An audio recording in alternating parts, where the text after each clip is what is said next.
উগ্র হিন্দুত্ববাদের বিরুদ্ধে।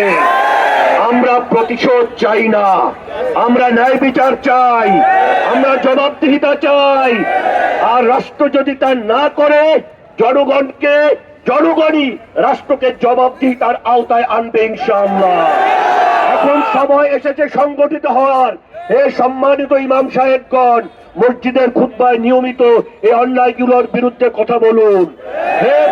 হে প্রফেশনাল ভাইয়েরা, নিজ নিজ কর্মস্থলে কথা বলুন। চায়ের আড্ডায়, দোকানের মজলিসে, সর্বস্তরে, সব জায়গায় এই জুলুম অন্যায়ের বিরুদ্ধে কথা বলুন।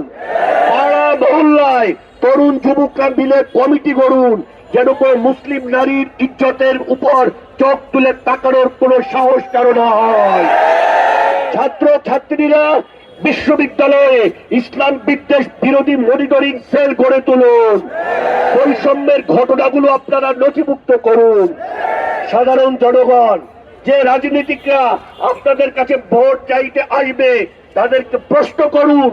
কোরআন অবমাননা, নবীজির অসম্মান, মুসলিম নারীর ইজ্জতের লুণ্ঠন, ইসলাম বিদ্বেষ, হিন্দুত্ববাদ, এই বিষয়ে আপনাদের অবস্থান কি? মিডিয়া চুপ থাকলে আমরা এই তথ্য প্রচার করব। আমরা কোন দালাল মিডিয়ার মুখাপেক্ষী নই। মিডিয়া এবং অন্য যারা আছে আমাদের ঘটনাকে ধামাচাপা দেওয়ার চেষ্টা করবে, আমরা অবশ্যই জনগণকে সাথে নিয়ে আমরা আমাদের মিডিয়া গড়ে তুলব এবং তাদের তথ্য সন্ত্রাসের বিরুদ্ধে আমরা প্রতিরোধ গড়ে তুলব। সার্বিক পরিস্থিতি বিবেচনায় আমরা এই সমাজের সামনে 6টি দাবি পেশ করছি। 1 নাম্বার,